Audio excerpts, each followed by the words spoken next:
Quando uma mulher entrava em trabalho de parto na época da Bíblia, a primeira coisa que acontecia era simples e absoluta. Os homens saíam. O marido, o pai, os irmãos. Todos deixavam o espaço e o que restava era um círculo fechado de mulheres. Parteiras experientes, mães, vizinhas, parentes mais velhas que já haviam passado por aquilo e sabiam, no corpo e na memória, o que estava por vir. Esse grupo não era apenas suporte emocional. Era a única equipe médica disponível. Cada mulher tinha uma função. Uma sustentava a parturiente pelos ombros. Outra monitorava o ritmo das contrações. A parteira se posicionava à frente para conduzir o nascimento. O conhecimento que circulava naquele quarto não estava escrito em nenhum livro. Havia sido transmitido oralmente de geração em geração, de mãe para filha, de parteira para aprendiz, acumulado ao longo de séculos de observação silenciosa e presença corajosa diante da dor. O parto era, antes de tudo, um rito coletivo feminino, e a ausência masculina não era exclusão, mas reconhecimento de que havia territórios que pertenciam inteiramente às mulheres. Mas esse território feminino era também um território de perigo real e constante.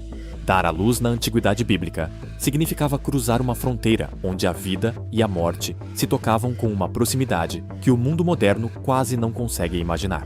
Não havia anestesia para aliviar a dor das contrações que podiam durar dias. Não havia cirurgia segura para os casos em que o bebê se apresentava em posição errada.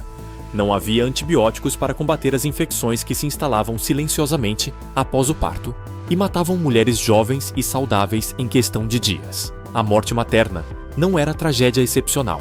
Era a possibilidade concreta que toda mulher grávida carregava consigo desde o primeiro mês. A Bíblia preservou um dos registros mais lancinantes dessa realidade na morte de Raquel, esposa amada de Jacó, que não sobreviveu ao parto de Benjamim. Enquanto a vida deixava seu corpo, ela ainda teve forças para nomear o filho. Chamou-o Benoni, filho da minha dor.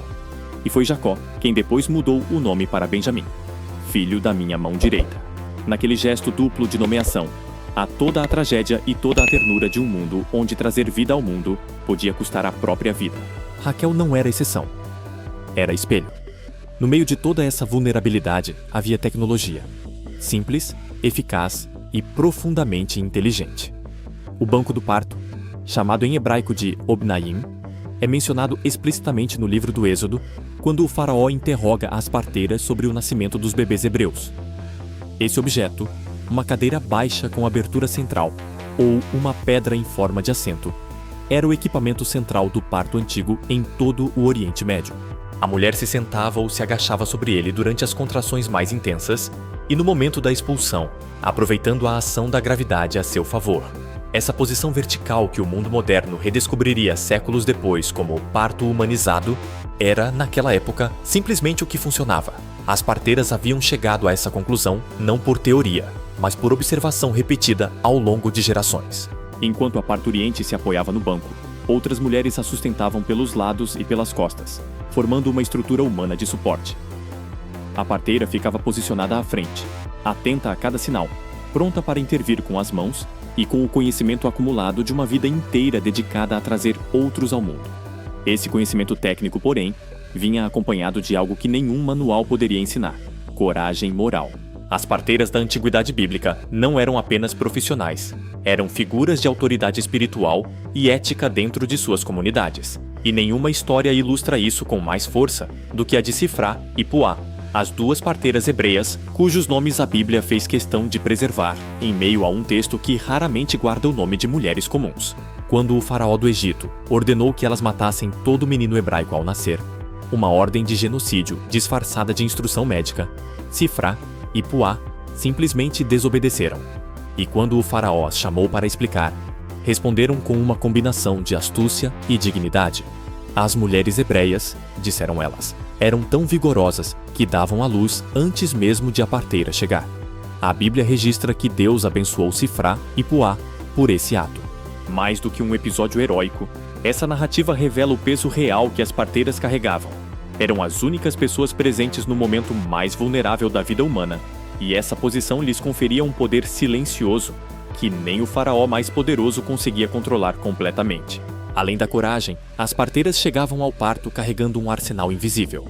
um conjunto de saberes terapêuticos e espirituais transmitidos oralmente por séculos que constituía a medicina disponível naquele mundo.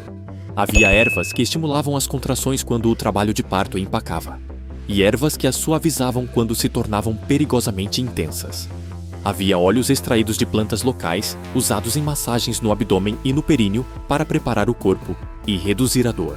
Havia panos aquecidos ao fogo aplicados nas costas da parturiente para aliviar a pressão lombar que acompanha as contrações mais longas. E havia, entrelaçadas com tudo isso, orações, invocações ao Deus que abria ventres e concedia filhos, pedidos de proteção para a mãe e para o bebê. Palavras de fé pronunciadas no exato momento em que a fronteira entre a vida e a morte se tornava mais tênue. Naquela cosmovisão, não havia separação entre tratar o corpo e cuidar da alma.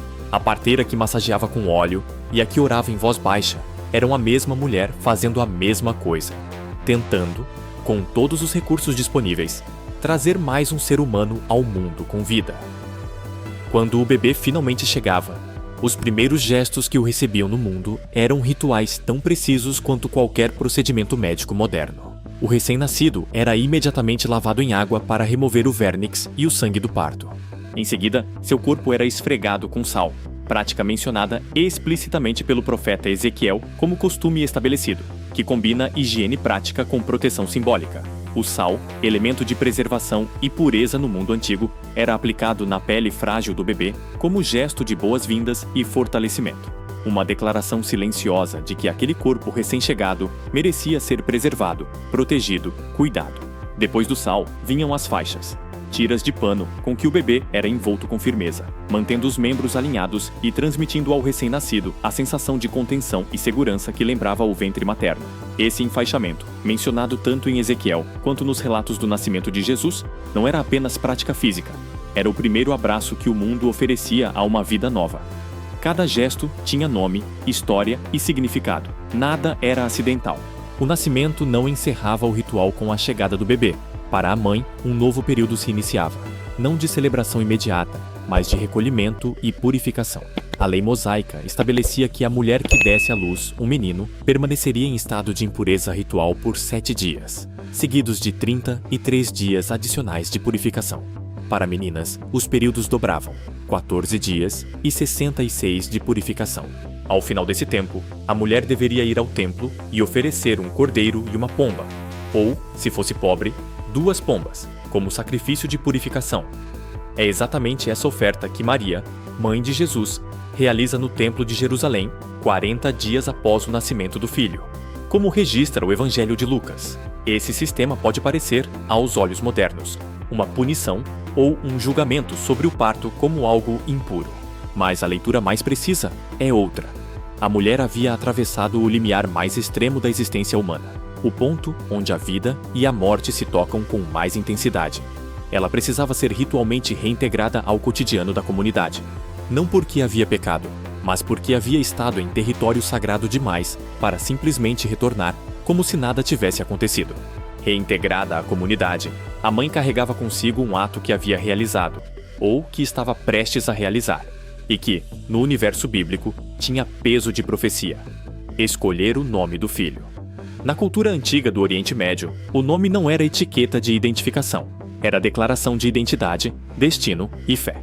E eram as mães, com notável frequência nas narrativas bíblicas, quem exercia esse direito com plena consciência do que estavam fazendo. Eva chamou seu filho de Caim, dizendo: "Adquiri um homem com o auxílio do Senhor." Lia nomeou seus filhos com palavras que eram mensagens diretas ao marido que a amava menos e ao Deus que a havia visto em sua dor. Raquel chamou seu último filho de Benoni, filho da sua agonia, num ato de nomeação que era simultaneamente despedida e amor. Ana, depois de anos de esterilidade e lágrimas, chamou seu filho de Samuel, pedido a Deus. E cada vez que pronunciava aquele nome estava renovando sua gratidão.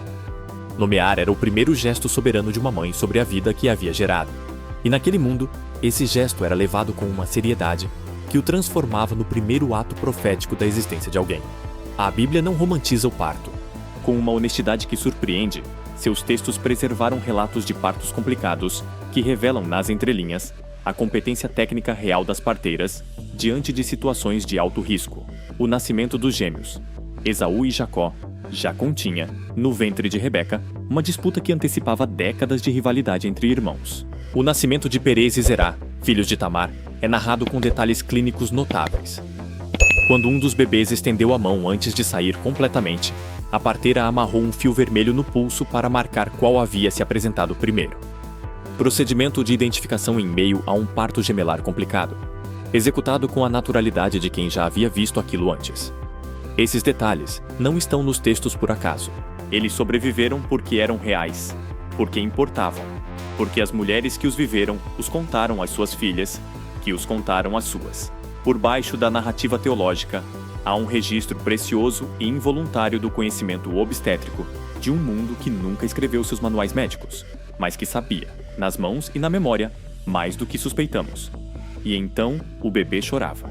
Esse primeiro som, frágil, urgente, inconfundível, era, no mundo bíblico, muito mais do que um sinal fisiológico de que os pulmões haviam funcionado. Era uma resposta, uma confirmação. A expressão "Deus abriu o seu ventre" aparece repetidamente nas Escrituras ao descrever gestações que chegavam ao fim. Linguagem que revela como cada nascimento era percebido não como evento biológico, mas como intervenção direta do sagrado na matéria humana. O bebê que chegava não era produto da natureza. Era dádiva, promessa, sinal. As orações que pontuavam todo o processo do parto não cessavam com o nascimento. Havia gratidão a expressar, nomes a dedicar, vida a consagrar. Naquele quarto de mulheres, onde o cheiro de sangue e de óleo se misturavam ao calor dos panos aquecidos e ao murmúrio das rezas, o transcendente e o físico eram a mesma coisa. Dar à luz era, acima de tudo, um encontro.